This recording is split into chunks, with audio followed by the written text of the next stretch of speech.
Swinburne, and I'll be your host on this show, talking to landscape photographers about their motivations, what photography means to them, and to dig a little deeper into the way they think about their photography.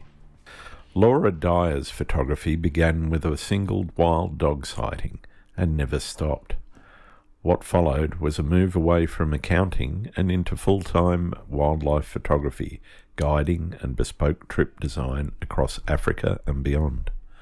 Her approach has evolved significantly over time. Where documentary instincts once dominated, she now embraces slower, more artistic techniques, including ICM and slow shutter speeds, to bring emotional depth to wildlife imagery. She also champions the value of landscape within wildlife photography, arguing that a strong sense of place elevates a single animal moment into something far more resonant. In this conversation, Laura reflects on the mentorship and community that shaped her early years in South Africa, and how extended time in Kenya during COVID became an unexpected creative laboratory. She's candid about the realities of the industry, the algorithm pressures of social media, the severe toll tourism shutdowns took on local communities, and the logistical demands of running a photography business. She also shares close encounters with elephants and polar bears, her commitment to ethical risk management, and how switching subjects and constraints can completely renew creative inspiration. A former accountant turned full-time photographer and guide, Laura's story is one of deliberate reinvention and a deepening attention to the natural world. I hope you enjoy the show. G'day, Laura. Welcome to Landscape Photography World. Thank you. Thank you for being on the show. Yeah, thanks for having me. Looking forward to it. Excellent. I know you class yourself as a wildlife photographer, and this is a landscape photography podcast, so you might be wondering why you're here. And some of my listeners might be wondering, but I hope to clarify that a little bit, because my view of landscape photography is fairly broad, and it does include where wildlife might be in a landscape. And I know that can be a feature of your work. It's not always. I mean, obviously, do a broad range of wildlife, but do also include the wildlife in the landscape. And I wanted to talk to you a little bit about the whys of how you got into that, and what is it about the landscapes, particularly African landscapes, that have really sort of drawn you in, and why they're such a big part of your life, and why photography is such a big part of your life. Yeah, of course. And you are right. I shoot a lot of wildlife, so there's a lot of portrait work that goes in there and sort of action. But there's something really special about including the landscape in a photograph of African wildlife, or really wildlife anyway, that just gives you a sense of place of where it is. You know, Africa is obviously a massive continent. It's got so many different types of environments. And yes, you can photograph a leopard in many of them, but the leopard looks very, very different if you place it in the landscape, and it really gives you sort of a sense of place to ground you where you are. And I can look at other people's wildlife photography, and if they've included landscape, I can almost 100% guess exactly where they were, just based off little features that you see. And I think that's really important in photography. Firstly, because it gives you something different. I mean, otherwise you're going to get bored photographing just a leopard over and over again as a portrait. And it just sort of, it's so much more interesting for a viewer to view the depth of the landscape, to get like an understanding of where the sense of place of this leopard, how it's drawn into its environment, how it uses its environment, you know, what pros and cons there are to that environment. And I think it's something for me that I really enjoy including in my photography after you've taken sort of your standard, I showed up at a sighting and it was an amazing photo. Yeah. There's so much more depth to look for and see how you can incorporate it into it. Yeah. So why photography? Where did that come from? What was the germ of the idea that said photography is for me? So I grew up in South Africa, so we sort of exposed very much to wildlife all around us. And I didn't, to be honest, I wasn't very interested in it for the first 18 years of my life. Okay. I sort of enjoyed the odd trip to the bush with my family, and you know, I never took the photos myself. I just enjoyed being there. But I wasn't enraptured by it like I am now. And that all changed at university when I started dating my now husband. And we started going away quite often. I guess I studied for quite a long time. I ended up doing my master's in tax law, which is very unrelated. However, it was because it gave me so much opportunity to travel sort of in the months of off season from uni. Some might say there are some wolves in tax law. Yes, there are. Fortunately, I've left or that sharks, one of them. or sharks, yes. I've left that world quite far behind, but it just sort of, I started spending time in nature and I just fell in love with it, and it just snowballed incredibly quickly into, how can you share that love of nature? And photography is obviously such a great way to share your passion and share the love of the wildlife that you see. And I've been a very big believer in the fact that you can't encourage people to fall in love with and conserve nature if they aren't seeing it. And it's very easy nowadays living in a city. You might not really notice the stars above you. You might not notice a mountain or a bird flying past, or the 4 a.m. bird calls might be annoying because they wake you up. And so there's a sort of disconnect between people and nature. Yeah. And for me, I think sharing images and capturing those images, while it doesn't change nature or save nature on its own, it does give people a perspective where they look at it and they think, wow, this world is really beautiful. Whereas what is my place in the world? How can I change the world? How can I, care for nature? How can I sort of have more connection with nature? Yeah. And so as I got into it more, that became more prominent in my life. And here we are now. That's pretty much all I do. I'm keen to explore a little bit more about the moment. Or actually, before I do that, I'm going to change the question that I was going to ask and ask a slightly different one. Where do you see your photography in terms of the spectrum from documentary through to artistic expression? And I know they blend somewhere in the middle, but I'm interested in where photographers see themselves on that spectrum.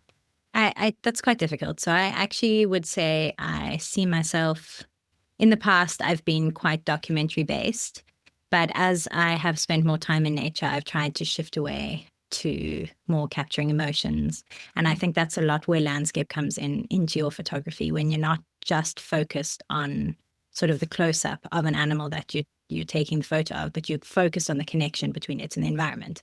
And I think, exploring different techniques like ICM, like slow shutter speed, stuff like that, it sort of takes you a little bit away from the documentary side, but you're still documenting something about that animal. You're just showing it in a different way that's a bit more artistic.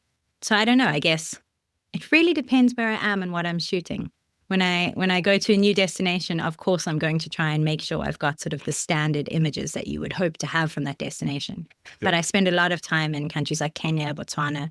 Last year, I was a couple of months in Zambia, and after a while, you've got enough of your standard photos and you start to look for different ways of capturing sightings, different ways of exploring the environment, even if I spent 5 days just watching common bee eaters, like virtually nothing else. Just trying to see, the different way the light catches their wings, that kind of thing, and focusing on that as my subject, like the light as my subject, or the environment as my subject, and the animal is in it, but it's only to sort of illustrate the point.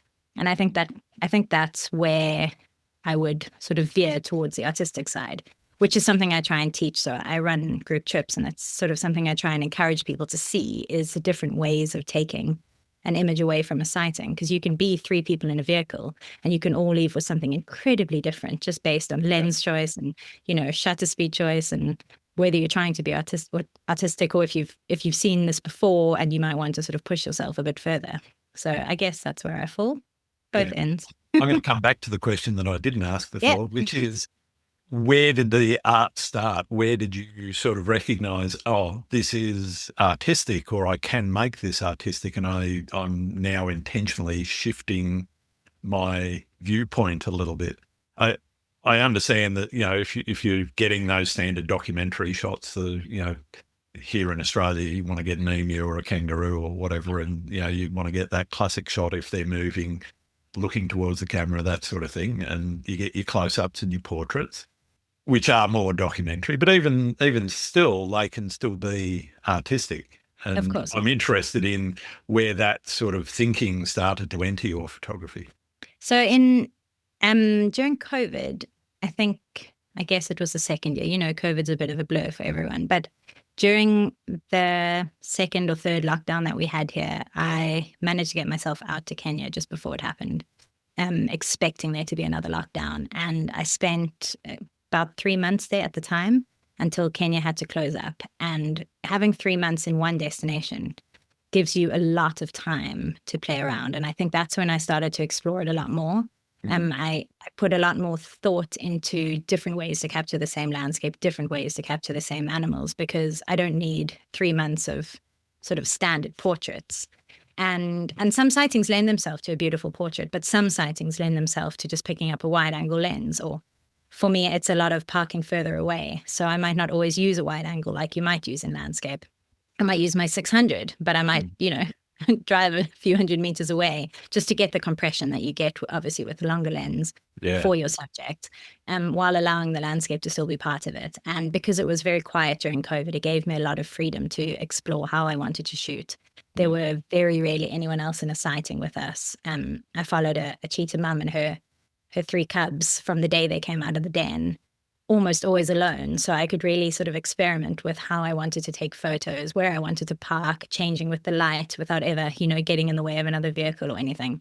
And I think that's probably when I started to explore it a lot more and put a lot more thought into the different types of images I wanted to take, because it was such a unique opportunity to have so much time to take an image like that. Yeah, absolutely. Must have been a very interesting, a very different experience to a lot of people where, I was in suburban Sydney when lockdown happened here for 165 days. So I started a podcast. It's now 4 and a bit years on, still going. But I guess for many people, that experience was in their homes. They weren't able to get out and so forth. So it does sound like you had a very different experience with. I did. So it's a difficult thing to say that you enjoyed the COVID period, because of course you don't enjoy the COVID period. You didn't enjoy this horrible disease that was being infecting so many people and having such a massive effect on the world. But for me, I have got a South African passport and I've got a British passport. I'm very fortunate with that. And so I was able to sort of play through some of the regulations and, okay, right now I can be in South Africa. This is no problem, but I can't fly back to the UK from South Africa. So I'll fly to Kenya, where you can fly back to the UK. So, I'll spend a month in Kenya and then I'll fly back to the UK and, oh no, Kenya's closing its borders. Let me go spend some time in Botswana. So I was fortunate in that I was able to use it. And I'd gone full time on my photography about, I don't know. Well, I worked part-time just before COVID started in my old job, which I had left to go full-time into photography, but I was just helping out a couple of days a week. And so with COVID, I didn't have an office job that I needed to keep going. And so I was able to sort of take advantage of it as much as possible. Of course, there were months when we were stuck at home, and I've got dogs as well. So, I spend, obviously, I have to be at home with my dogs. But I've got a very great house sitter, so no one needs to worry about my dogs. They've known him since since they were tiny, and he's really great. And I think my dogs consider him to be another parent for them. But it did mean that I had the opportunity to travel and to sort of take advantage of how quiet travel was and how quiet the world was, so that you could get enough time in nature in a way that, I probably will never experience something like that again. And it was devastating for local communities, especially in African countries that rely so heavily on tourism. It was very devastating to have a situation where countries were banning, their populations from visiting places like Kenya, where actually COVID didn't have a very big impact. They live a very outdoor lifestyle, very young population, very healthy population in terms of, walking pretty much everywhere. You can watch the Maasai and they head out early in the morning and they'll be out with their cows the whole day, not eating, barely drinking, come back home, have a big meal, like very healthy, very unlikely to be infected by COVID. And you were seeing regulations that were banning tourism from so many different countries. And in a place like Kenya, the knock-on effect in the tourist industry, each person working in tourism might be supporting 10 or 20 people back at home. So to lose such a large number of jobs is devastating. So part of when I was traveling, part of it was I didn't want to leave, because when you leave, you watch the camps close. And even if the camps are open just for a small number of people, I think there ended up being 5 or 6 of us who sort of moved around in one of the companies there, Kacheche. And we spent a lot of time there all together, sort of just moving around. But it meant that those camps actually had some kind of income. They didn't lay off anyone at all during COVID. Everybody kept their job. Wow. Sure, people probably weren't being paid what they would be used to being paid, sure, but the effect that actually has on the wider community is massive. And there were some camps that did lay off lots of people. And I was lucky that I got to enjoy it. I also was glad that I got to be a part of companies being able to continue to employ local people when tourism is such a massive part in their life. And it was very, very difficult for the industry, obviously, to have people banned from visiting. Absolutely. So it was lucky for me. It looked like that has started to come back, or is it back really to where it was? I would say tourism is probably higher than before COVID. I don't actually know, but visually I would think that it is. Areas have really recovered, but it's going to always have a lingering effect, because now emotionally people are sort of waiting for it to happen again. Sure. And companies don't necessarily have sort of enough funds to support themselves if it happens again. And that's obviously a huge risk. That's a huge risk. And it's sort of just a risk we have to live with in the world. But it doesn't, it's a concern for people, but tourism has bounced back. And I think a lot more people are possibly enjoying traveling because they realize that it can be taken away from them at any moment. And so you are seeing camps, especially peak season, being completely booked out. Low season is starting to become more popular. People are realizing, you can travel any time of the year, and it actually makes completely different and very beautiful images. Yeah. When you have the rain coming in, it's not necessarily a negative. It can actually be a positive, just in terms of the kind of image you can get. And a lot depends on where you are as well. Yeah, very much so.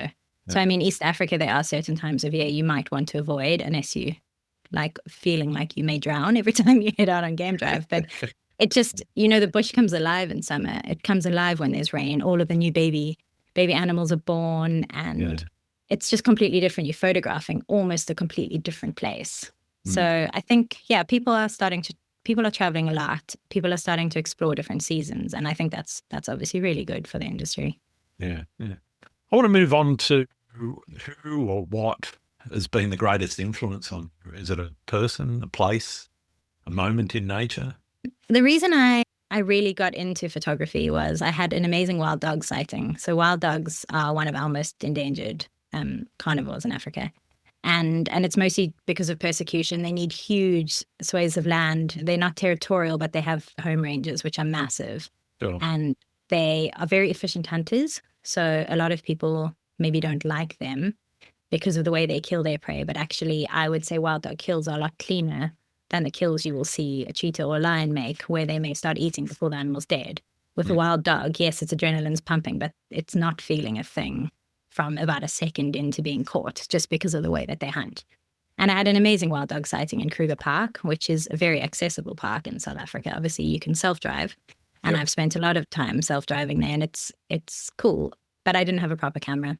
And I have these really incredibly average photos. I just was, wow, I'd really like to actually take proper photos. And so it was right after that trip, I bought myself a proper camera, and then, upgraded the lens. And that was a long time ago. And I have got very into it. But also growing up in South Africa, I was fortunate when I entered photography. We had a very good community of photographers in South Africa. Very helpful people like a Greg Du Toit, who's won Wildlife Photographer of the Year.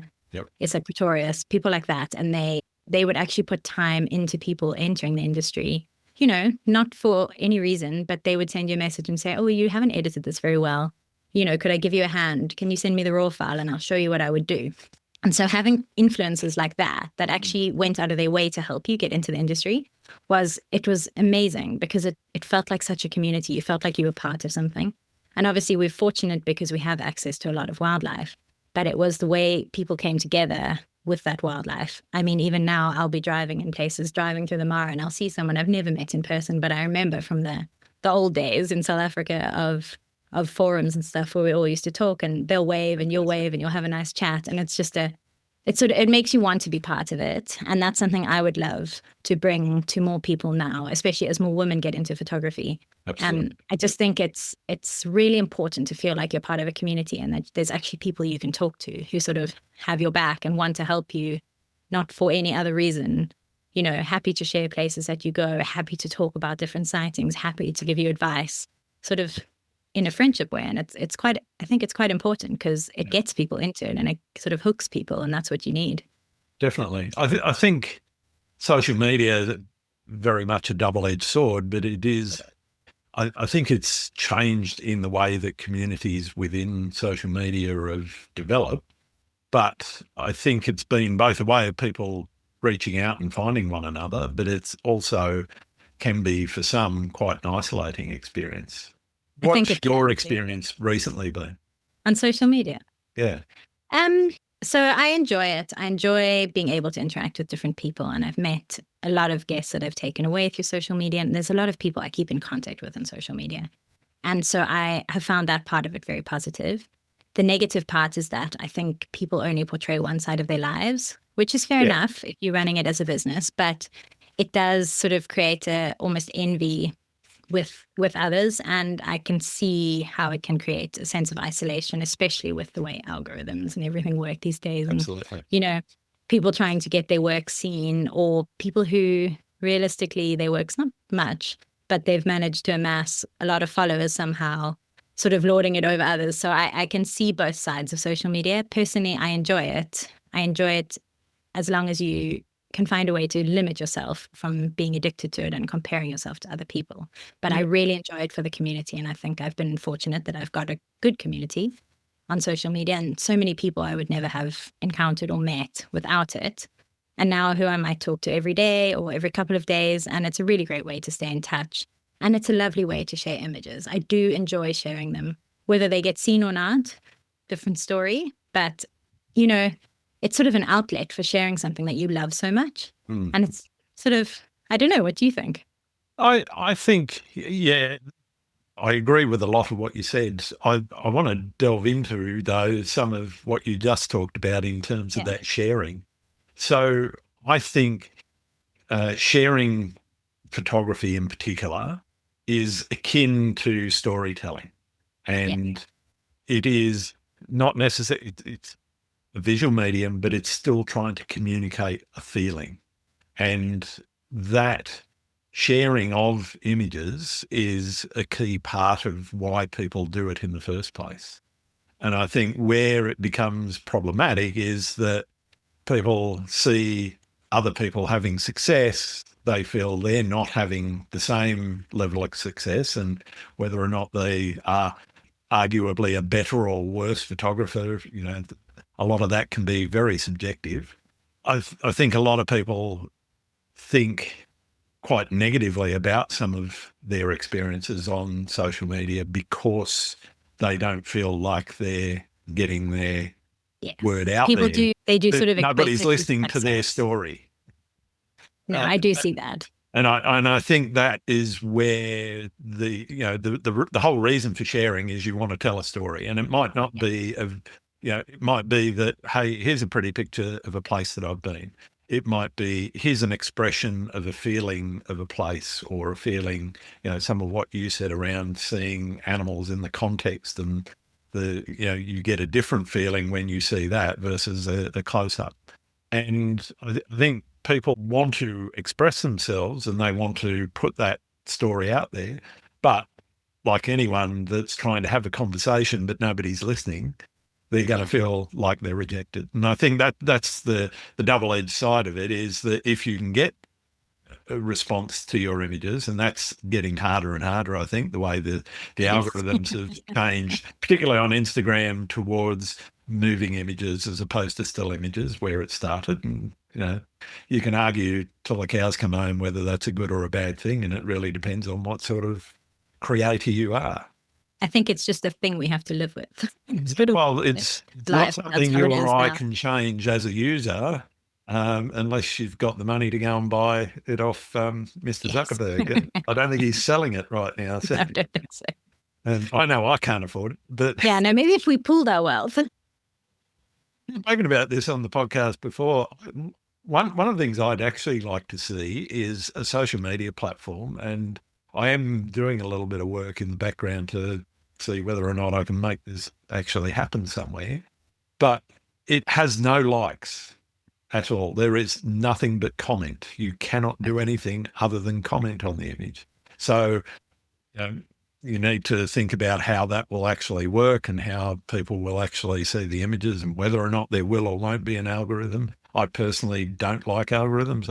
I like the fact that if I follow someone, I want to see the people that I'm following. I don't want to see suggested people, though that can be a good thing sometimes. But I also don't want to see loads of ads, which unfortunately is how they make their money. So where do you make the money if you're going to do it? So, but for me, the ideal platform would be one where it is actually about the story and the commenting. And by that, I don't just mean, hey, nice shot, Grant or Laura, which everybody gets, but it's kind of mean. And I really appreciate people that comment, and I will always comment back to them. But I also know that it feels a little bit hollow because there's not much to that conversation. It's I've seen something pretty.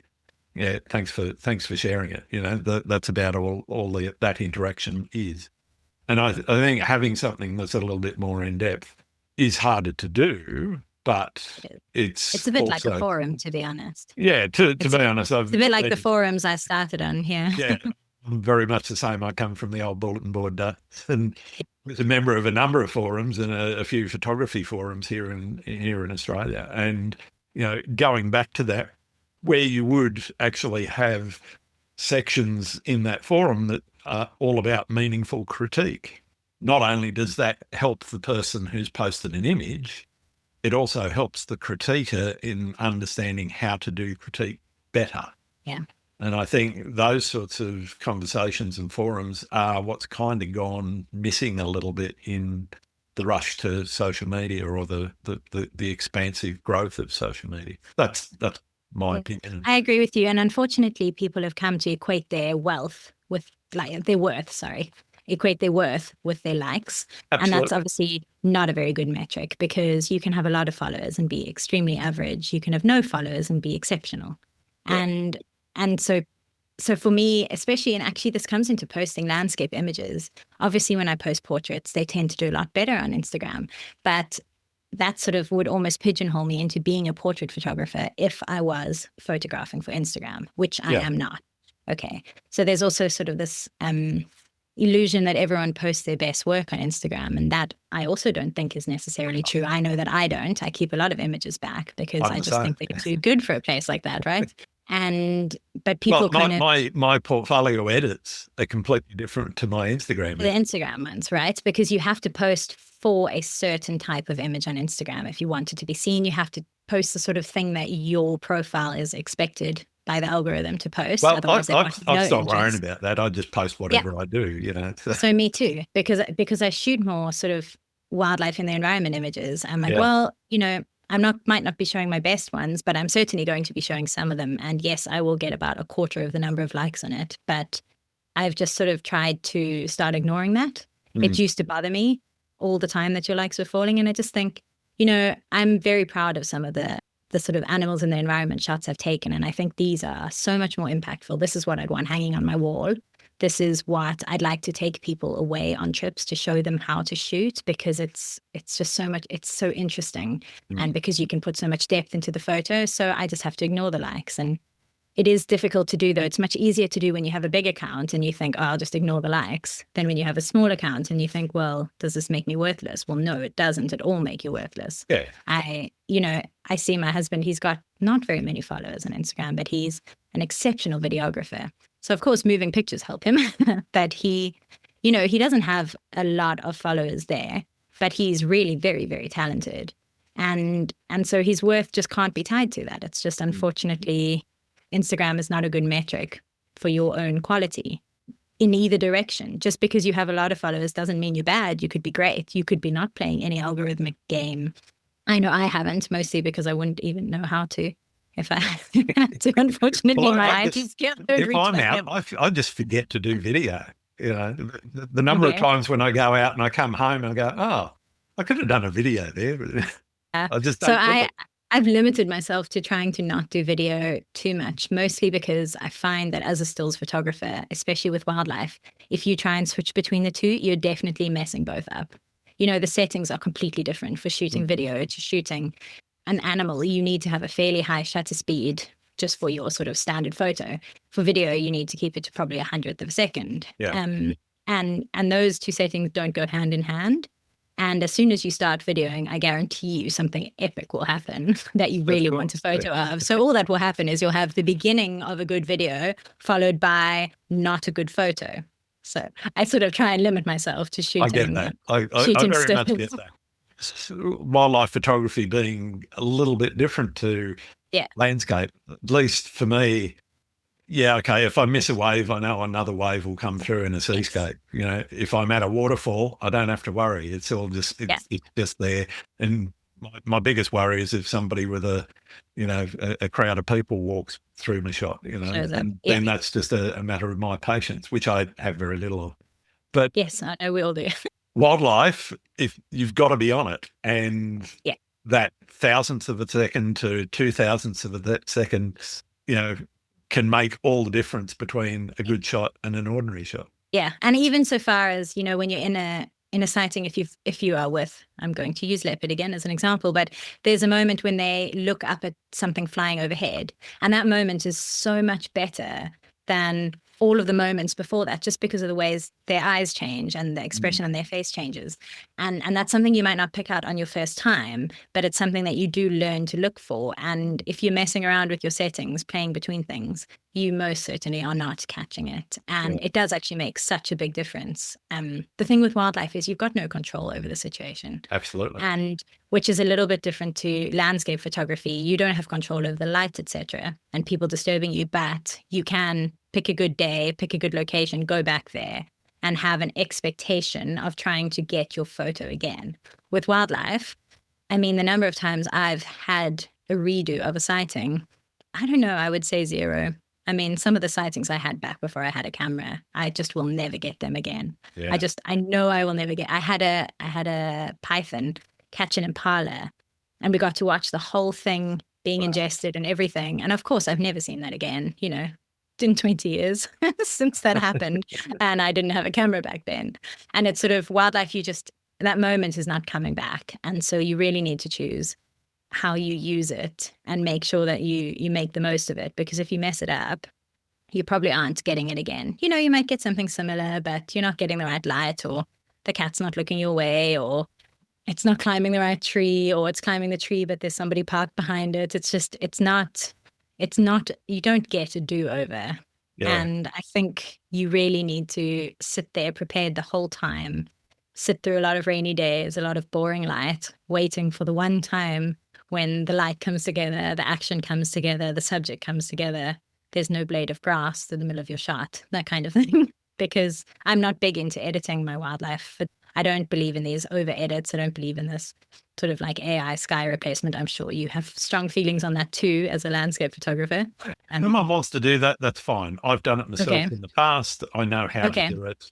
Do I do it? No, not very often. Have I done it in the past? Yes. But the number one thing for me that I do have a strong feeling about is if you're going to do it, if you're going to do a composite, if you're going to do blending, exposure blending or stacking, whatever it is, whatever technique you're using, be honest.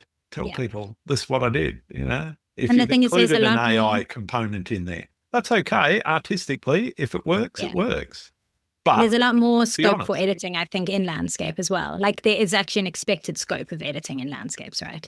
To a certain degree, yeah. I mean, particularly in days gone by, it's got way better in terms of dynamic range, but exposure bracketing was pretty much the only way that you could shoot sunrises and have any kind of visibility of what's in the foreground, simply because, you know, once that glow starts in the sky, the dynamic range is so far apart between the shadow and the highlight that you had to bracket. cameras today, you're closer together, but even still, there are some circumstances where bracketing is necessary simply because. So if I was to give you the biggest reason I never ever got into landscapes full time was because I'd have to learn how to do exposure bracketing and blending the two images together. Wow. And I sort of decided, I don't think that's for me. Let's be honest. So one of the reasons why I don't do a lot of wildlife, I'm very opportunistic. If I see something and I've got the right lens on and I can very quickly get my setup going, I've missed way more than I've taken. Yeah. I will shoot some wildlife, but I don't have the patience to sit there for an hour or two waiting for that animal to move. I'm sitting there looking at that bird and he's looking away from the camera and not looking towards the camera, and it's kind of like, okay, is he going to turn around? Is he going to turn around? Oh yeah, you should practice your patience on animals before you practice them on birds. But there is a lot of time spent waiting for wildlife to do something. A lot of time, and there's a lot of time and being disappointed. Yeah, would have worked for landscapes. No, you'd be wrong though. I don't know that moment when you finally get a cheetah to do the thing that you keep asking it to do. So I talk a lot. I mean, when I'm guiding, I talk a lot because I'm speaking about settings and like sort of suggestions for how people might want to take the photo. But when I'm by myself, I talk a lot to the animal. They don't typically listen, but I sort of feel like I need to put my desires out there. So I'm like, would be really great if you climb that mound. No, but not just yet. Could you just wait 30 minutes before, the light will be much better in 30 minutes? Or if they're on the mound, is there any chance you could just stay there till sunset? That would really, really help me out. So I do a lot of that, and that's how I keep myself occupied while I'm waiting. But I will say because I've had so much time, in the bush and on safari, the longest I've waited for something, I think, was 7 days. Was actually 8 days, but there was a short break where I had to change camps in between. And that was for Lioness to move her small cubs. And they were sort of down in a little lugger, which is like a very small riverbed. And they were tiny and they could barely move out of the lugger, but we knew at some point that she would move them and there was absolutely no view. But I really wanted to get her carrying them. I've had it before, but I just really wanted it again. The thought of missing out on it was just too great. So that was a sort of 8 days of my life spent waiting and hoping until eventually the rain came when I just moved to a different camp, made a quick call, moved back to the original camp so I could be in the right conservancy, because I knew as soon as water starts trickling in here, she's going to have to move them. And I did get it. So it was incredible. But I mean, that was an 8-day wait. That's a lot of patience. When you hear in calls about, a leopard's been found or a cheetah's been found, and you're like, okay, it's fine. I'm just going to sit here and wait because I just can't bear to give it up. So there's a lot of patience that goes into it. But when you get something really special, the feeling it stays with you forever. Like that, I can still remember all of my best sightings based on the actual sighting and based on the picture that I took. I can remember them like they happened yesterday. Yeah. I can remember all of the feelings. I remember who was with me. I remember if I'd been angry before or if I'd been happy before, or, exactly which bit of it I messed up. And it's almost like I've got a photographic memory for a feeling when it is attached to a photo that made me really happy or that I'd been waiting for a long time to get.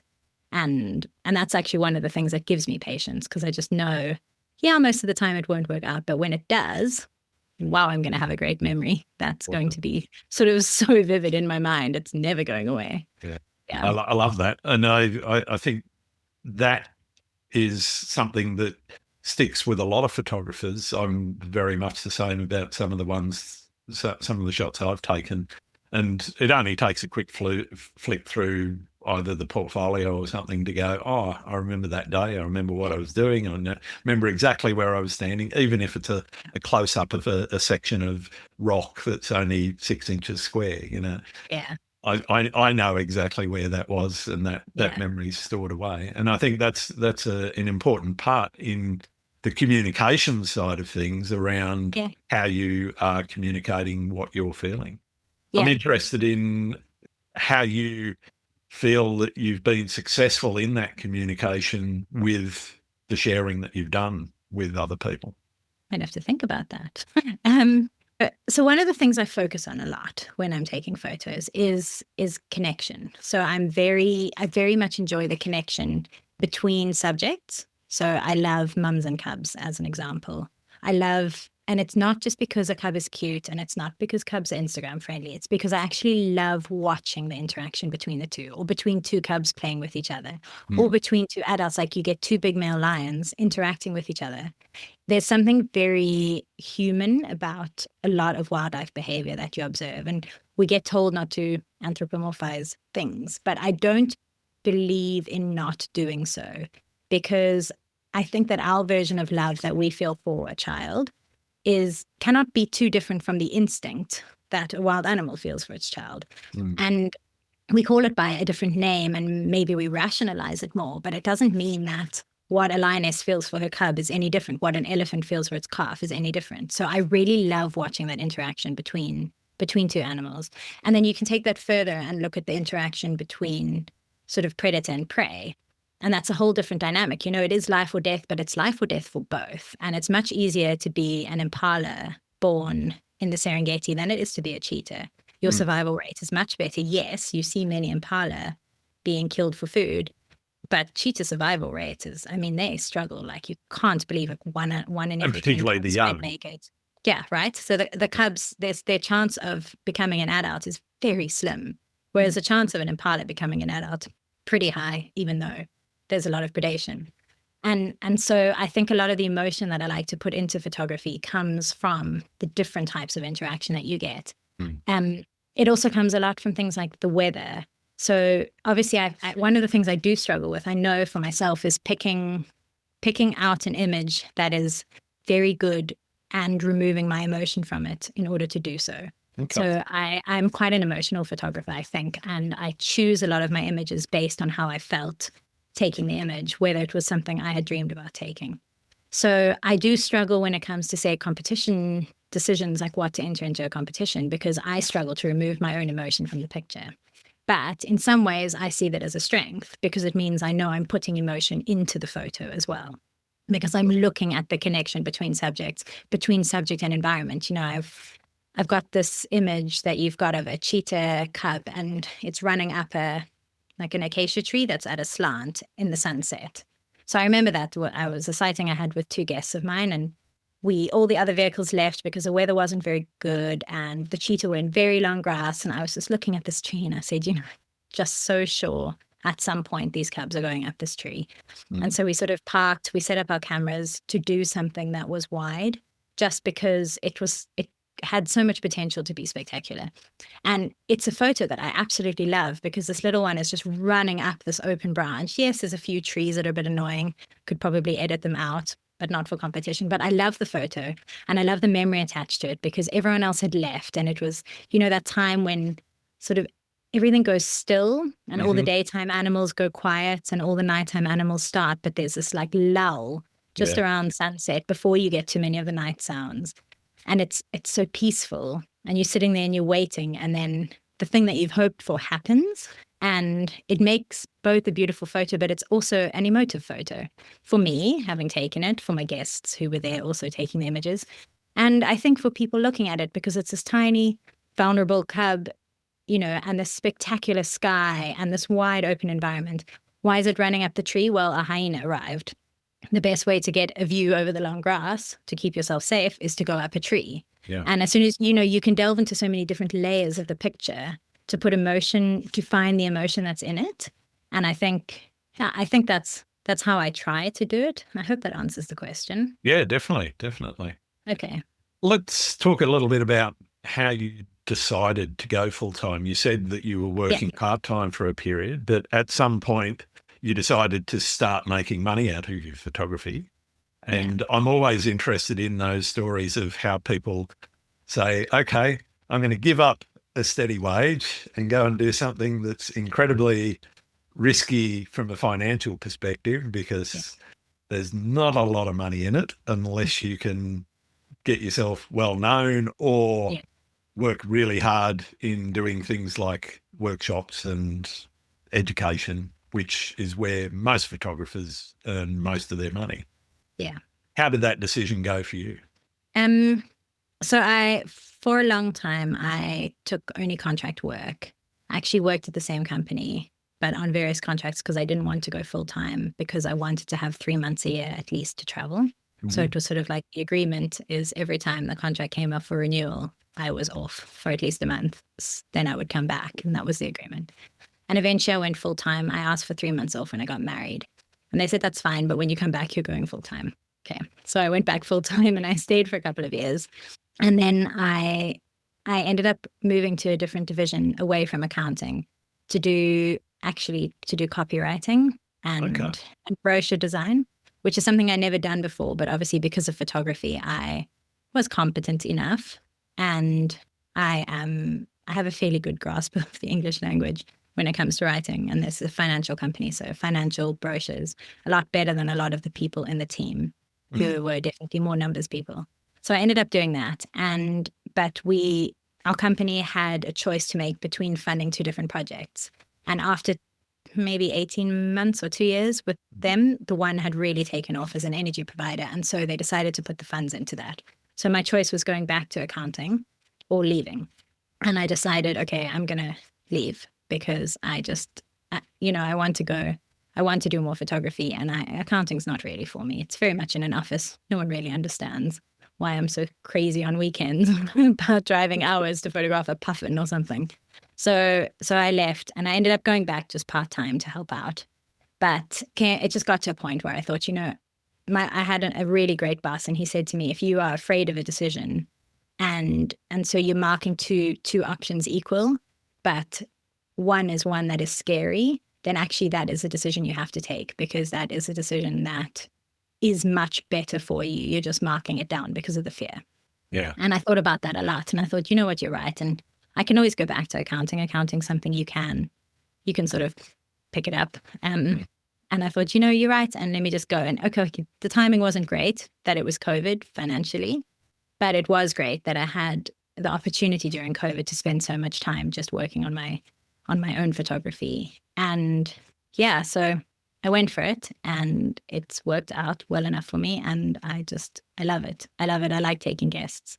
So I enjoy running workshops. I don't do many, but I enjoy it. I like taking private trips, because then you've got guests that you can focus on exactly what it is that they're after from the trip.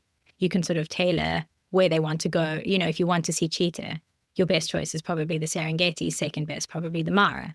But if you want to see leopard, well, the Serengeti wouldn't be my first choice. Maybe Zambia or Botswana. Yeah. Not that you can't get leopard in those places. It's just the kind of environment that you get it in. So being able to tailor trips and stuff, I love that. It lets me travel. I do some lodge work as well, and some lodge photography, and my husband does videography. And we've done quite a lot of work with cheetahs, where we've just followed 2 families to try and sort of tell the story of how they're struggling. It's called The Last Cheetahs. It's worth watching if you haven't seen it. I'm going to say I have, but I'm definitely. It's really good. It's about half an hour long. It's won a lot of awards, actually. It's awesome. A really, really, really nicely told story, and lots of amazing footage. And yeah, and I just decided, I'm going to stick with this and make it work. It brings me so much joy, and I am very happy. And I know that it's a privilege to be able to do. It's not necessarily an easy life. You're away from home a lot. You're sort of away from friends and family, and people look at it, and this is, where something like Instagram comes in. People look at it and they see, oh, wow, you're always traveling. Oh, wow, you're always taking these amazing photos. Very glamorous, yeah. Yeah, right? It seems very glamorous, but it's a lot of early mornings, a lot of late nights, a lot of flying, which I absolutely hate. A lot of missing out on things, a lot of not being around when you might like to be around. A lot of, you miss your dogs. My dog has cancer now. I need to stay at home for a while. That's another difficult choice to make. It's also a financial choice to make. Sure, it's just so it's not this amazing, easy life that it looks like on social media. But that doesn't mean I don't appreciate the fact that I have it and have had the opportunity to take it so very much. Like, I absolutely love it. I wouldn't change a thing. But it's not simple. And I think a lot of people who do guiding and who travel a lot like I do would tell you this same thing. People who've got kids, they're missing out on a lot of things with their kids and being there for their families. And it's a difficult choice. It's one I'm very glad I've had the opportunity to make, and not everyone can, and not everyone should. Realistically, It's not just because Absolutely. you love photography doesn't mean you should do it full time. Sometimes doing something part time lets you enjoy it a lot more because there's no financial obligation. There's no sort of choices to be made. It's just doing something that you love when you have the time to do it. And if you make it into your job, you risk losing that love for it, which is sort of why I've tried to build myself a good balance of work and non-work, my own photography to develop my own skills. But it's not something that's for everyone. Also, not everyone makes a good guide. There's a lot of people who probably might be a great photographer, but probably shouldn't be teaching.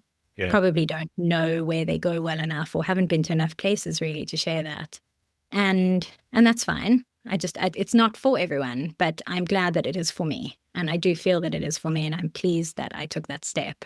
And yeah, I mean, hopefully it continues to be as good as it is. And you mentioned balance, which is something that I often ask people when we're talking about their sort of career as a professional photographer. And it's not just balancing family and the logistics and so forth around the trips away, etc. But I think it's also balancing the various hats you've got to wear. You've got to be the CEO, the chief marketing officer, the chief accountant, which you'll be fine with. Yeah. But, chief marketing officer, etc., as well as an educator and a photographer, and have time for the family and your own photography and your own creative outlets.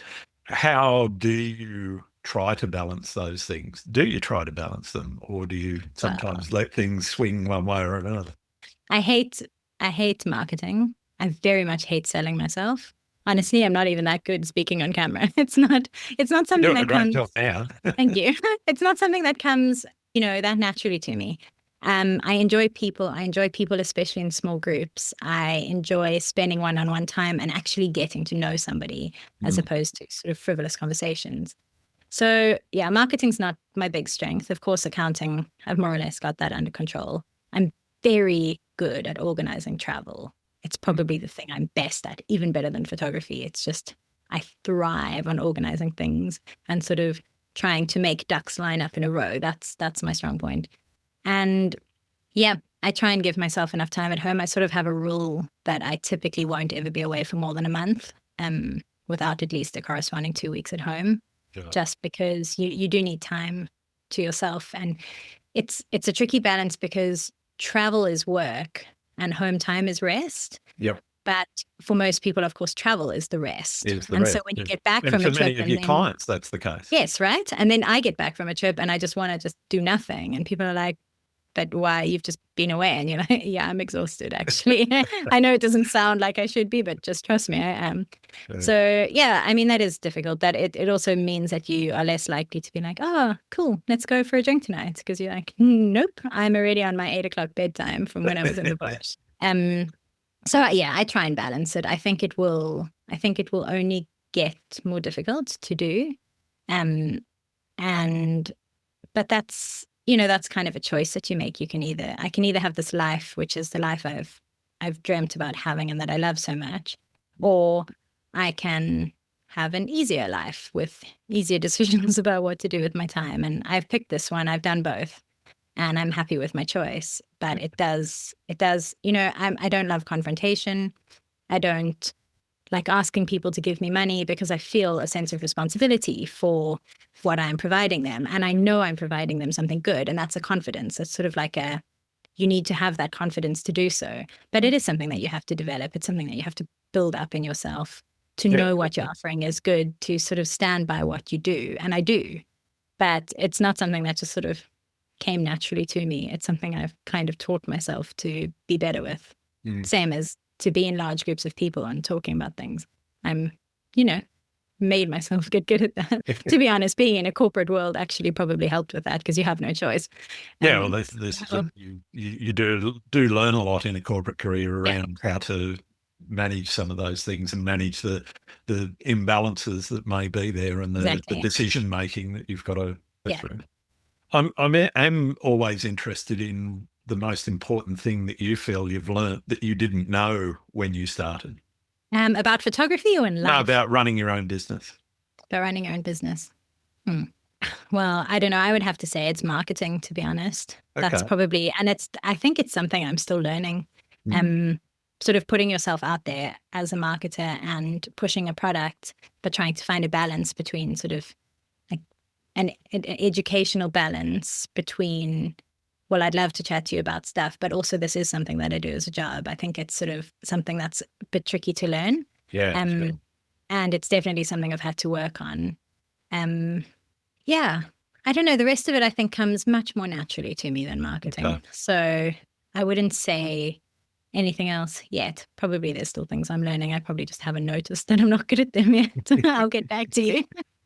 I think you also touched on something that's really interesting, and that's pricing and, putting a value on what you're providing and working out, okay, well, on top of the base cost of accommodation and transport and logistics and food and entertainment and whatever else happens, you've then got to actually make some money out of all of this because they're all outgoings for a business. So how do you go about that? Do you fall back on some of your accounting skills to say, okay, well, it's a cost plus and, I've wet fingered that this will be the number per hour or per day or whatever for me? Or do you do it in a different way? I'm always interested in how people actually price themselves as well as their work, So I think a lot of it for travel time is mostly I'd work on a sort of day rate for myself. Obviously there's also travel and things like that you have to factor into. But I think that the most important thing from my side is making sure that the value I'm adding is worth the cost that I'm charging. Yeah. And that's where I think a lot of people need to really think about whether or not this is the career for them and whether or not guiding is the thing for them. I have got 20 years of experience just doing loads of different wildlife travel, but I also have a lot of experience of many different places. So when I'm taking guests to a place, it's because I've been there. It's because I've tested the product. It's because I know, last year I spent a lot of time in Zambia because I've got a trip this year with guests for about a month. I'll have a trip next year and the following year to Zambia. So I spent a lot of time because I want to make sure that I'm actually adding something real to their trip. They don't need me sitting in the car for no reason. So yes, I have a lot of faith in my photography skills and my ability to teach that. But it's more than just that. So I know areas, I know where I would want to take you for sunrise. I would, I know if the leopards aren't performing, what are we going to spend our time on that we're still going to come away with amazing photos? And to do that, you need to know an area. You can't just sort of show up and hope for the best. Yep. So I have a lot of local guides who I've worked with before, so they know what I'm after. They've worked with me in a way that I know they know how to position the vehicle, that they know exactly what my instructions are, because there's a very big difference where you're parked, what kind of image you come away with. Sure. Sometimes you need to change exactly to the opposite of where you were parked. And so I try to work on where I'm creating value to make sure that any trip that I'm taking guests on is actually worth having me along for them. And additionally to that, I also try to not put on trips that I think, even though it's not down to my cost in any way, it's down to the camp's cost where I do not think it's worthwhile. So if I get a quote back for a group trip and I think, I just don't think that's not worth your spend. I'd rather that you spent less money and you got an experience that was superior. So I'm not trying to take you to the most expensive camps. I'm not trying to earn the biggest commission off, popping you in Botswana's most expensive lodge. I want you to go to a place where I know the wildlife is going to be solid, where I know the experience is great. Yes, the lodge maybe isn't as fancy, or there's a reason that you have to choose it, but it's something that I'm making an active decision on to try and ensure that you're getting value for money, because you might only have an 8-day period to come and travel. That 8 days should be spent in a place that actually is going to deliver for you, not where you're just throwing money at something that's sort of not pointless, but would have been better done elsewhere. Sure. So I try and work my pricing around that.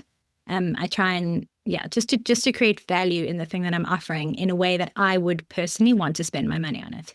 And that's always how I view trips. Would I spend this amount of money on this trip as a guest? Yes, I would. Would I go to that destination myself because I believe in it on my own money? Yes, I would, and I have. And that's why I'm taking you there. I'm taking you there because I've been there, paid for it myself, loved it, and know that you will like it for XYZ reasons. Mm. You know, if you come to me and you say, I'm really desperate to see bee eaters, I'm not going to take you somewhere where you might see a bee eater. I'm going to say, okay, you're going to have to suck up the heat, and it's going to be a good 40 degrees during the day at least, but you are going to get amazing bee eater images. And this is the camp you need to stay at, because I know the boating guide is amazing at keeping you steady on the river in the right spot for the bee eaters, you know. And that's where I add my value. And that's also what I think guests deserve when they are giving you money for something. I think that they deserve a product that you actually believe in and have tested yourself. Yeah, fantastic. It sounds to me like you're really good at your marketing. No, I wish I was. I'm very good at my product. Well, that was a great I know ad. what my product is. Thanks. Maybe you can just send me a soundbite and I'll use it. Oh, definitely. But I believe in my products, and so I'm good at that side of it. It's just putting yourself out there feels so, I don't know. It's just not something I love doing. Going, you should travel with me, and these are the reasons why. Because also I don't want to knock other people. That's not what it is. But I'm putting my product out there because I believe in my product, and that is something that I just find difficult to do. Yeah. It's easier when you can have a conversation about it. If someone calls me and wants to talk about it, I will tell you why my trip is great. And those will be reasons I truly believe in. Just putting it out there facelessly to the universe, it's not so easy. I'm quite happy for you to use any of this video and sound bites. If you could retire at one of the places you've shot, which one would it be? Oh, it's a really difficult decision. Honestly, it's really difficult. So I've considered a lot about moving to Kenya. I really love the Kenyan people. I've got a lot of Kenyan friends who are really great. And the Mara is such a prolific place for wildlife but it can get busy. So it's very tricky. Botswana is the kind of country where you would have no problems living there. It may be a more simple life you'd have. But if I could live in the Delta, big problem, I can't have a dog, right? So that sort of is the reason I wouldn't say definitely Botswana, and it's just because I like to have a dog with me. Kenya, you probably could have your dog with you. Serengeti, you couldn't. Obviously, that's Tanzania. Sure. Zambia, the light in Zambia is, for you doing landscapes, the light in Zambia is, it's unreal, just based on where it is, sort of like, obviously, East Africa's on the equator. So sunrises and sunsets are very fast. Like, you cannot imagine the difference in speed at which the sun comes out on the equator versus in somewhere like Zambia. Yeah. And it's just on the tropics, where you get these wintry sunrises and sunsets where that sun is just red and all the dust is sort of diffusing the atmosphere, and it lingers forever. And you've actually got time to be like, let me put this elephant in front of the sun. Okay, it's moved. Let me do it again. Let me do it again. And the sun remains amazing and beautiful. You know, I've had a leopard in Botswana just on this fallen dead tree, and the sun slowly setting behind, and it was really smoky because of just wild bushfires. And it was amazing because you could just sort of like move around and just get so many images. In East Africa, you're like, okay, here comes the sun. Click, click, click. Sun is too high in the sky. That is over. Time to go shoot from the other side. But then in East Africa, you get these epic skies. You know, you get these like landscape skies, right? Yeah. Where you have storms that are like, I've got images of giraffes, tiny little giraffe in the frame, and these storm cells that are, you almost can't comprehend how big they are compared to a giraffe. And we all know giraffes are huge, you know, tall. And so, I don't know. Just retire in Africa, just drive around, have a car and drive sort of East Africa down to Southern Africa and back again on a rotational basis through the seasons. Well, it's a purely hypothetical question, anyway, because I'm retired now and I'm moving. You're looking for something? Well, no, I am moving somewhere else. Okay. It's in Australia, but it's not going to stop me traveling around though. Yeah. But, somewhere in Africa. You talked about a number of memorable experiences that you've had. Yeah. What about horror stories, things where you've gone, I shouldn't be here? Well, and I know safety is a big thing in doing safaris because, it's like keep your arms and legs inside the car at all times. So one of the things they say, right, they say that animals don't see you in the vehicle, that they just see the shape of the vehicle which therefore they As a don't thing, think about yeah. it. Okay. So that is not true. Well, Mm. I mean, they can say what they want, but I'm telling you, I've had cats lock eyes with me in the vehicle. You Yeah. squeak something, certain lionesses some lionesses have crazy eyes, and you just know they're not for people. Mhm. Other lionesses couldn't. I'm not saying that you're in any danger of being attacked in the vehicle. I'm saying when your guide tells you they don't see anything but the shape of the car, that is not true. As for scary experiences, I'm risk averse. I'm risk averse with guests, and I'm risk averse on my own, because I don't think when you put yourself in danger in nature, you're putting more than yourself in danger. You're putting wildlife at risk. Sure. So if you go and do something stupid, there is a chance that animal will pay the price for your stupidity. Even if you don't think it's stupid what you were doing, sort of like feeding a baboon, but that baboon becomes habituated, and all of a sudden that baboon has to be taken out because it's tried to take food from people. And, baboons have canines like lions. So it's risky. So the animal I'm most nervous around is an elephant. Okay. So because I grew up in South Africa, and South Africa, Botswana, Zambia have all historically had some issues with elephants. And so I think that you don't push them. Somewhere like Amboseli, I feel very comfortable with elephants because they are incredibly relaxed. Mm. The guides know each individual family very well. The guide I work with in Amboseli, a guy called Chege, he's fantastic. And he sees them coming from far, and he can tell me exactly the temperament of the family I'm working with. But in South Africa, Botswana, less so. But I do not avoid elephants, but I do give them the appropriate amount of space. And the scariest elephant experience I've probably had was in Kruger Park. And Kruger Parks are different. The problem with Kruger is you get a lot of people self-driving, and not everyone self-driving is necessarily self-aware. And so they are definitely will push wildlife like an elephant more than they should. So if you are on a path and your camp that you're going to as a self-drive person is at the end of that road, and you could take a detour that takes an hour and a half, I would take the detour. But some people who are inexperienced with wildlife will see an elephant on the road eating at a marula tree and think, well, I'll just go up closer and closer and he'll move off the road. Yeah. Now, that I'll might get be him to true. move. Yeah. Right? Sometimes that's true. And sometimes he will move. But sometimes an elephant's in must, which is when they are ready to breed. And so they're looking for breeding females. And they really love marula fruits. Sometimes that elephant's not moving. So my scariest experience was in Kruger self-drive. And I was on a gravel road early in the morning in an area that's from a camp that's got very few people staying in it. But there was an elephant bull, and he'd obviously had enough bad experiences over the preceding couple of days that he was mad, and he was far off the road. We saw him, but he was far off the road. And I was in like a little tiny manual, not a city Golf, but I don't know what the equivalent would be in Australia, but the equivalent of not a very good car, sort of like a 1.2 manual, no grip on the gravel roads kind of car. We have Golfs here, but yeah. Okay. So that's a common South African car for sort of students. And this elephant was far off the road, and we were just driving around. We didn't even stop to look at him. And we just carried on driving past, and all of a sudden noticed in the rearview mirror, this elephant has taken exception to our existence and was coming at full speed with his head down from far and driving and trying to change gears on this gravel road in this car that has no power, trying to get away from. That was very scary.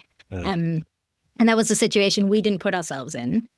We didn't, we had absolutely nothing to do with this elephant. We hadn't even encountered him. Honestly, if he was 500 meters from the road, he probably was about that. It was far. Yeah. And yet we were going for our lives away from him. That would probably be one of the worst experiences I've had.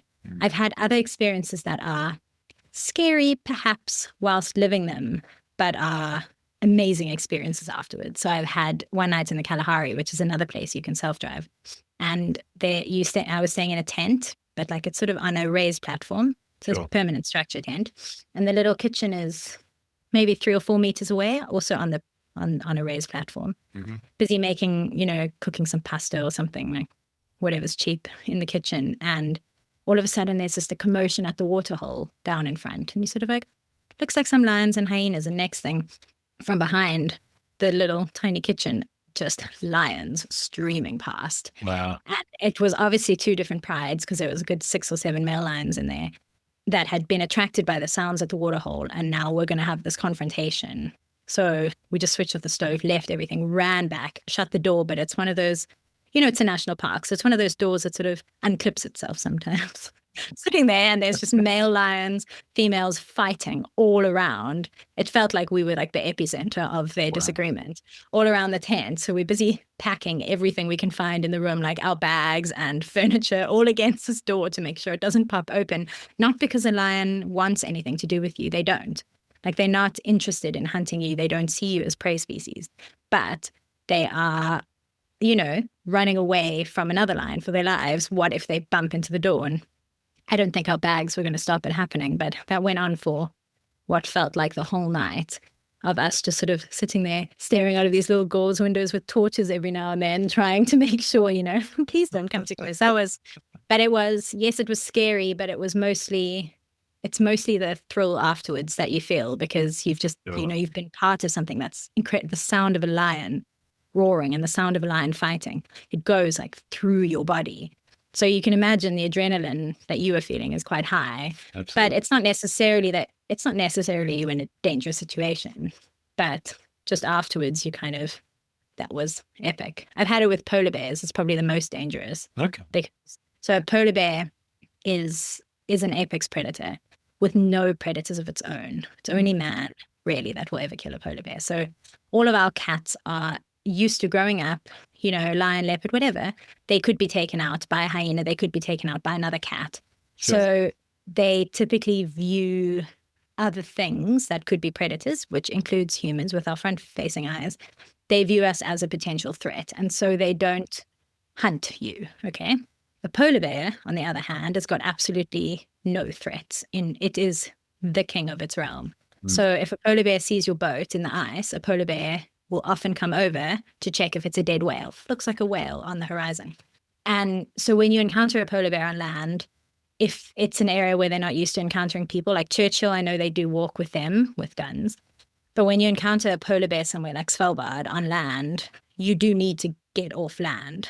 And so I would say the first trip I did up there, twice we were chased off land by polar bears. Wow. Once the polar bear was a dot in the binoculars, and a friend and I were having a look. We're like, I'm sure that's a bear. And we're like, no, the guides leading the trip would have spotted it. I'm sure it's not. Anyway, eventually we thought, just tell someone. And this polar bear was running from far away on this little spit of land to come. Everyone raced back, got on the Zodiacs, pulled off, left all of our stuff on shore. And this polar bear went through all of our stuff sniffing just to see if there was any food there. That is actually a scary situation. Yeah. At the time, of course, it was fun. But when you look back at it and you think, well, that could have ended badly if we hadn't spotted the bear, Definitely. It's an apex predator. A lion, if it charges you, you can shout at it, make yourself bigger, bang stuff. The chances of you actually being injured are very, very small. Yeah. Something like a polar bear, not so much. An elephant as well, if they take exception to you.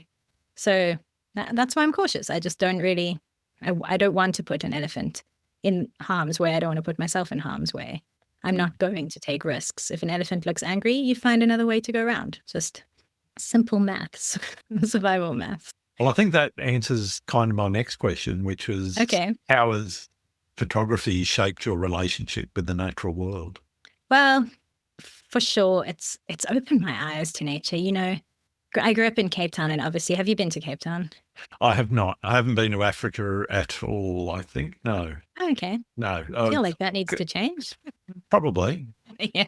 So we've obviously got Table Mountain in the center of Cape Town, right? I've seen video and photos. And yeah. Seen the rugby and the cricket there and that sort of thing. Yes, of course. Yeah, watch South Africa win. We're very good. In the rugby recently, yes. Yes, the cricket, not so much. Yeah. But you've got Table Mountain. There's a couple of rivers that run through Cape Town, like Leesburg Parkway, and you get flamingos on it occasionally. And so it's the sort of thing you don't pay that much attention to until you start taking photos. And then all of a sudden you're looking at the mountain and you're thinking, wow, look at the way that the light is falling on that path of the mountain. Or wow, it's rained a lot. Look at the waterfalls and how beautiful those are. Look at that flock of flamingos flying. Wow, if they only flew a little bit to the side, perhaps you'd have the sunset behind them. And even though it's just in your day-to-day, maybe your commute to work, you're looking at nature completely differently. And I think that for me is the biggest thing that has come from photography, and my relationship with the natural world is aside from the fact that I love it, that it's the only place really where my mind switches off. You know, when you're taking photos, you're not thinking about anything else. You're thinking about the photo. You're thinking about the moment. You're not worried about, I don't know, paying your mortgage, or like nothing else is on your mind except for how to take this photo. And that's a wonderful feeling of clarity. But the way that you notice things around you, oh, look, oh, I wonder if that swallow's nesting there. Oh, look at the little mouths, hiding under. You notice things differently because of nature. You notice the light. I mean, honestly, I notice the light all of the time. And I love that. I love that I can be driving and just thinking about how beautiful the light falling is. Because imagine if I had XYZ subject to put in light like that. And I think, I've noticed it in my dad, for example, because of my photography. And obviously it's traveled a fair bit with me. But when I send him photos and then he'll phone me and he'll say, I just saw the most beautiful shaft of light. And I'm like, how wonderful is it that he is thinking like that during his day instead of, oh, okay, it's just the sky. Yeah. Like landscape clouds, you know what a landscape cloud is. I see clouds and I'm like, man, if I was just a landscape photographer, those are some clouds. I think your average person doesn't really look at clouds with such interest.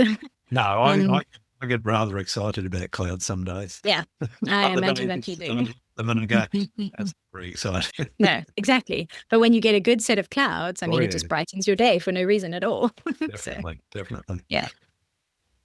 I'm keen to understand how people think in terms of inspiration, and when that in their own photography, obviously, if you're doing a workshop, you've got to be up for it. But in your own photography, do you ever find times when you're not inspired or you're struggling to find inspiration and you're trying to work out, okay, do I still have it in me? Do I still want to do this? So I do think I do go through spots in my own photography where I'm sort of like, what are you doing? Like, what are you doing? Get your shit together. Sorry. Get yourself together. That's and okay. I can swear, all right. and for sure I do have moments like that where I am lacking inspiration. But then what I normally try and do is I find myself a different style of photography to try and spend some time working on. So it could be something as simple as going and trying to shoot a seascape. Okay. Now I know I don't do pure landscape photography a lot, but I do enjoy ICM. So sort of like movement with the waves and stuff.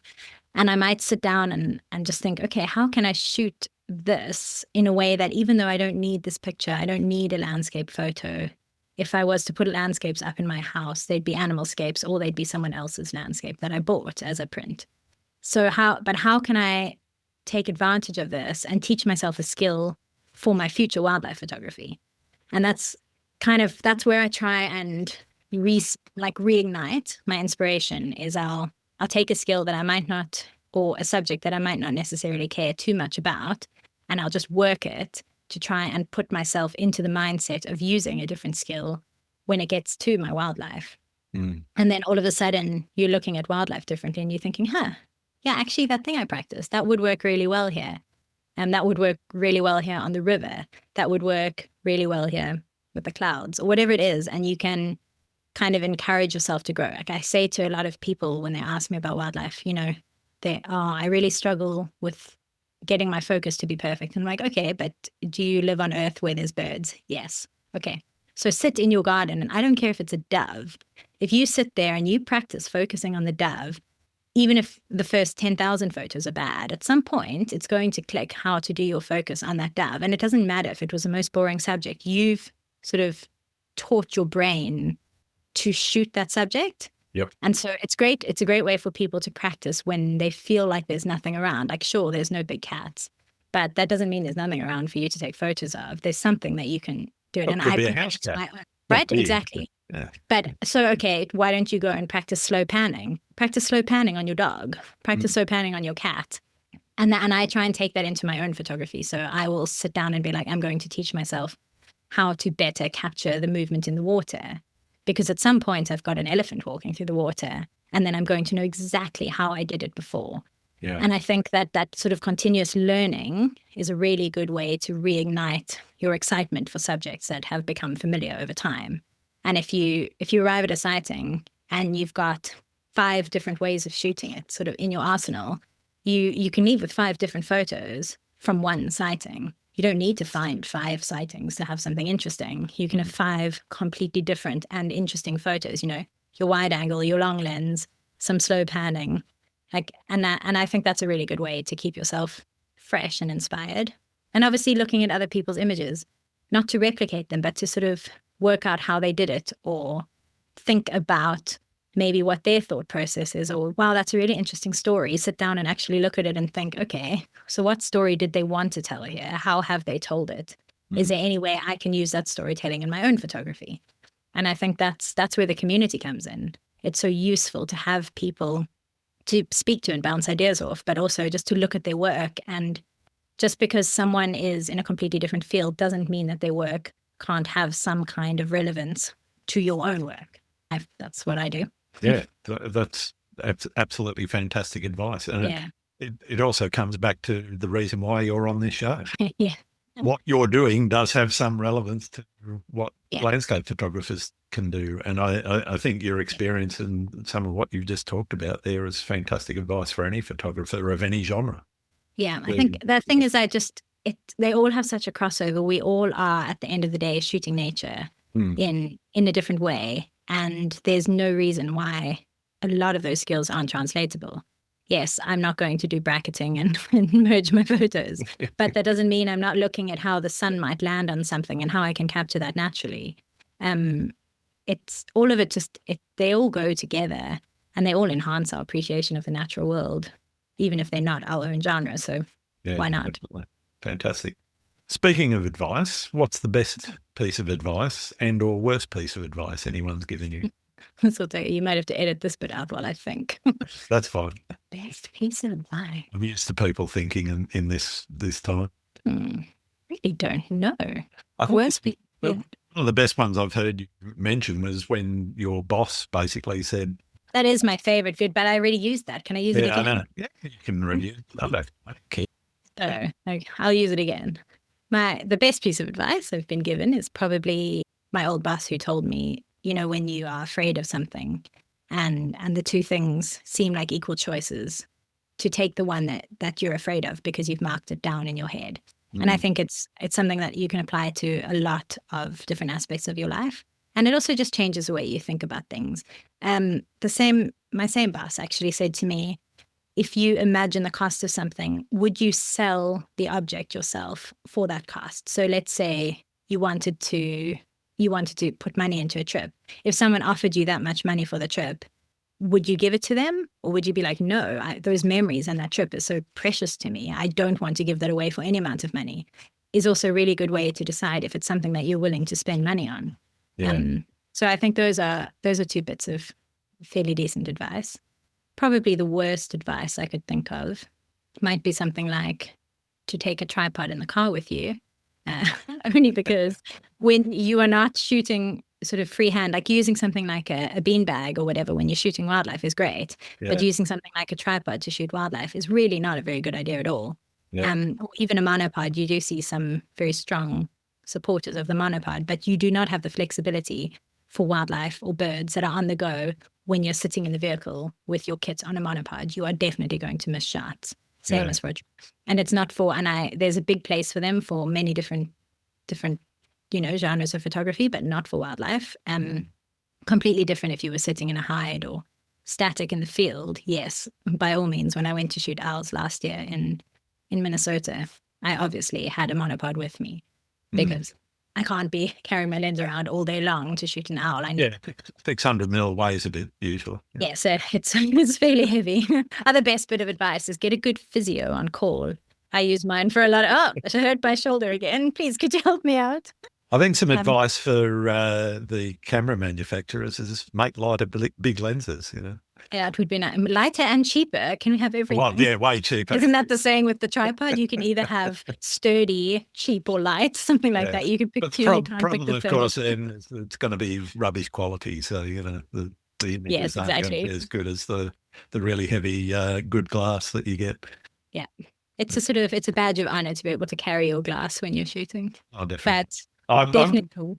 I see a lot of guys at sporting events with the big bazookas out, and it is you see the Sony guys and then the Canon guys and the Nikon guys, and it does seem to be a bit of a mine's bigger than yours contest. Yeah, it is. You should try being a female photographer. Ooh, we're wearing that big lens by yourself. Yes, no, I am, in fact. Thank you. Thank you for noticing. But yeah, I mean, they're all tools at the end of the day, right? One of my favorite lenses at the moment, I've just got the 135. I think it's a 1.8 by Canon. And I'm loving shooting with it because it's allowing me to do so much more environmental stuff, and because it's really, really fast. And it's probably not your typical piece of kit to necessarily have for wildlife. Like, I think it's sold as a portrait lens, but I absolutely love it. It's great. Yeah. Also because having a fixed focal length that's quite short forces you to spend a lot more time thinking about your composition, like a landscape photographer would, right? Yeah. You have to sort of think about what you're including, where you're going to park, because you're not going to be taking a close-up picture with it. That's just not what it's there for. And so it forces you to take note of every straggly branch that's coming into the frame, and exactly which ones add to it, which ones don't. Or, sometimes moving 20 centimeters forward can completely change your photo and give you a beautiful, clean background, or put another subject behind. I've got this great picture of a leopard in the forest in Zambia with this huge elephant behind it. And like, it's something that you might not necessarily think of doing, but when you're shooting with, prime lens, you notice the things behind because you can't recompose too much. Yeah. And you think, oh, maybe if I just drive a little bit forward, wow, look, actually, that's really cool. That shows 2 of the key species of Willow Zambezi in one photo. Or 3 species, if you include light, which I do, because the light there is so different to anywhere else. You've got this filtering light coming through the forest, and then you've got an elephant and a leopard. I mean, what more could you really want from a photo? It just tells you everything about where you are. Yeah. So yeah, I do love shooting with sort of a quirky lens. It's actually where I challenge myself sometimes, is I'll just say, okay, today you're going to only shoot with this lens, so off you go.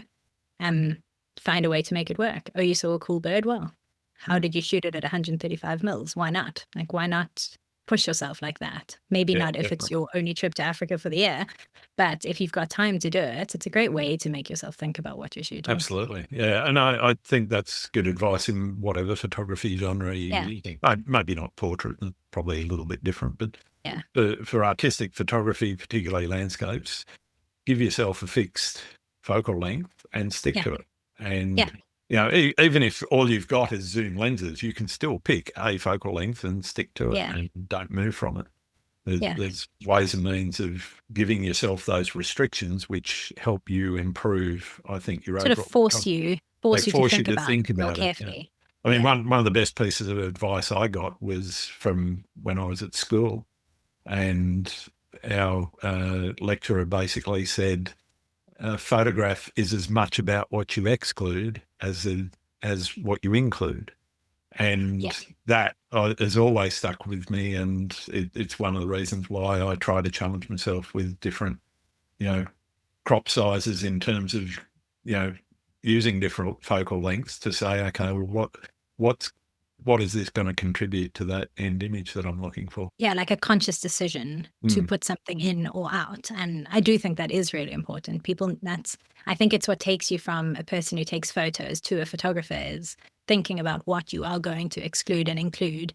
And sometimes that's why it's also very valuable to get criticism from other people on your work. Oh, totally. Yeah. Because you might not notice it because you remember the feeling and you remember the sighting, and you just don't notice something that's actually a glaring flaw that can easily be removed, but you need somebody else to look at it and go, well, that white spot in the corner is really bothering me. Oh, yes, actually, you're right. That is really bothering me too. Now that you've pointed it out, it's all I can see, And you can't always evaluate your own work quite as well as a trusted person can evaluate your work for you. Totally. I did have one weird bit of feedback a few weeks ago from somebody saying it was a photo of a waterfall which happened to have probably would have been about a 7 or 8, maybe 9, 10 metre log leaning up against it. And they said that was distracting. And I said, well, I wasn't going to go and try and move it because I couldn't. And couldn't crop it out, so it was there. And no, it's there, and that's how it is. That's how it is, Yeah, I would say another bit of advice is not always to listen to the advice that you're offered. Sometimes, yes. Sometimes you can exclude the noise, whether it's from a person. If somebody is offering a lot of noise and you're like, where's your backup for this? Could I see your portfolio for why you think that That's usually what I'm this advice? If it's online advice, then I go, okay, what's your photography like? Yeah. Do I vibe with? Yes, not so much. Okay, then not so much. Yeah. And also just generally speaking, even if some advice might be good, it might still not be what you're trying to do in your story. And Exactly. I think that that's fair. I think that excluding what people say, no matter their experience level, no matter who they are, can actually be just fine. Same as you can learn from someone who's a beginner because you can see the world through their eyes. Like I love it sometimes with guests who don't know much about wildlife. And you can see something totally differently through their eyes because of their enthusiasm for something they've never seen before. And I think you can learn sort of from anyone if you're open to it.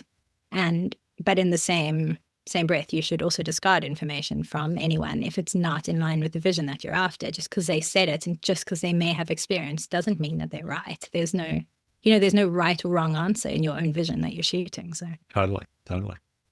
We've got to wrap up, and I've only got another couple of questions for you anyway. Are there any photographers that I need to be talking to on the podcast? So I don't know if you've ever spoken to Hooghat Malan. He's a South African photographer. I have not. He's exceptionally good. He is the other reason I don't do landscapes, because he is just so talented. And I just I look at his stuff and I think, if I'm ever going to put a picture on my wall of a landscape from Southern Africa, it's going to be yours, not mine. So let's be realistic there. I'm not competing with you. He's very, very good. Another photographer, Isaac Pretorius, he's the first person who ever got me into shooting birds. And he shoots some very good landscapes too. He's a really great guy. Awesome. Maybe the two of them would be very cool guests for you to have. Fantastic. Thank you. My last question is one that I've been asking right from the beginning of the show. Do you like pineapple on pizza? I'm allergic to pineapple. Oh, wow. Okay. I think you're the first one with an allergy to it. I actually met someone recently who had an allergy to it, so I didn't make it up. But unfortunately, can't eat pineapple, so definitely wouldn't put it on pizza anyway. But now I definitely can't. Yeah, my wife, and I'm not sure exactly which ingredient in the pina coladas tends to could be the pineapple. Tends to have her lips puff up when she's had too many. So sounds like pineapple, yeah. Yeah, or too many pina coladas. One of the two. It's too much alcohol. It's not a problem I have. No, it's not me. I don't like pina coladas. No. Anyway, thank you very much for spending some time with us. It's been wonderful getting to know you better, Laura, and thank you for your wisdom and stories. Where can people find your work? So on Instagram at Laura Dyer Photography, and then lauradyerphotography.com is my website. And I also write on Substack. It's called Your Safari Guide or Your Photographic Safari Guide, but the link is Your Safari Guide. I'll send you the link to it. And I sort of just write about, I do a lot of destination information on there. Mm-hmm. And then I also do a little bit of behind the scenes and sort of what I think goes into good wildlife. And it's a nice way to share because you can put, as you were saying, about including a story, it's a kind of place where you can actually write about something properly and give so much more depth than on Instagram where it's sort of no one even really reads the caption. So it's a cool place for me to share. And great to see anyone there. Fantastic. Thanks very much, Laura. Yeah. Cool. Thank you. Thanks again for listening to Landscape Photography World. I hope you enjoyed the show and keep listening because I'll be joined by some great guests in upcoming episodes. You can find my work in this podcast at grantswinburnphotography.com, along with all of the social media that's out there, except Twitter. I don't do that anymore. Don't forget to like, comment and subscribe because it really helps to get the podcast to be seen and heard. I'm Grant Swinburne and I hope to see you out shooting soon.